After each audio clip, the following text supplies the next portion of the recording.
edition of G-Rock Rising. Erin, Vogt here with Corner Store Espionage. So glad to have you guys up, based out of Atlantic City. I want to make sure we mention that because we're looking to make sure we get the good representation of bands down there. It's kind of the different segment of the New Jersey scene. The release is Cyanide Laser Camp, and you will see why these guys set themselves apart, guys and girls. I should mention that first and foremost, obviously. Not always the thing to have two female vocalists, but we have with us, we have Paul, Joe, and David, Jackie, and Antonella. So thanks so much for being with us. Thanks. It's been a project to put it together. I know even though you obviously have a different sound with two female vocalists going back and forth, for lack of a better way to put it, it was actually, the band was long in the running before they were able to find you, Antonella and Jackie. So if you want to, Joe, maybe give us the backstory. Yeah, so basically me and Dave were in, I don't know if I should talk to you. No, yeah. I'm just going to talk to the table. So me and Dave for a long time, we were like in a band before, and then we kind of got together. I started writing songs again, and then we started writing songs again, and we were like, hey, well, if we do, you know, female and then two vocalists, because that's kind of different, and then we just kind of started playing songs, and it was just me and him. You actually moved back? I moved from Florida back up just to do in the band, and it took us months to find anybody to play.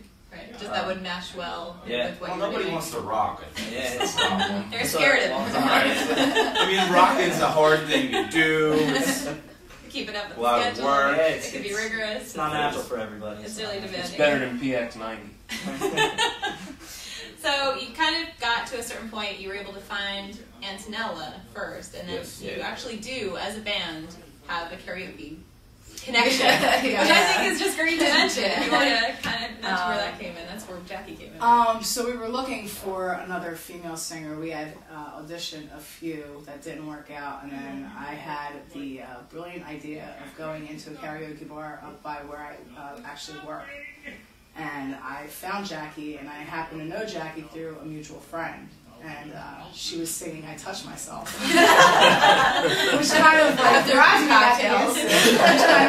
at the instant, because I was like, wow, that raspy voice. I'm like, hey, could be in a band? She's like, sure. I'm like, here's my number, give me a call. It's one of the best meeting stories I think that we've had, just because of song choice alone. Yeah, it's one of my favorites at the karaoke bar. It usually gets good reactions. So you guys obviously have a good group band attitude for Corner Store Espionage, basically by just wanting to rock and making That's all we want to do. That's it. I have to mention a claim that you have on your website, which is that your music will shatter the confines of rock forever. Well, see, that was kind of a joke. The other guitars in here. But it's still a great thing. Milton actually did your help right then. Me one day, me and Milton one day, back and forth on instant messaging. We're like, we got to write something that's so absurdly ridiculous that if you read it, you're going to drop what you're doing to check out the album. Because anybody that's so ridiculous that they would put this out. So it's a marketing gimmick. It exudes confidence. And I mean, it's actually based in reality. I mean, it is fact. We do actually slow times. There's pictures of this happening. But other than that, I mean. One last thing I want to talk about before we give you the chance to play a couple songs for us, and you'll see why you need to go check out Corner Store Espionage and pick up Cyanide Laser Camp.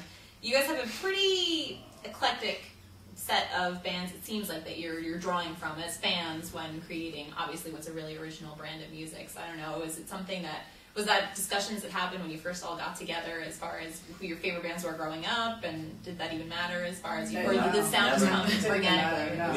We just started playing. Yeah, we just kind of dashed the minute we got I was like, hey, I got this. Oh yeah, well let's do this. And it evolved along the way. I mean, sometimes the girls hate us because we'll just go on a Metallica binge for about 5 minutes, Sometimes and they're like, Metallica. I'm like, I just wish I knew the lyrics.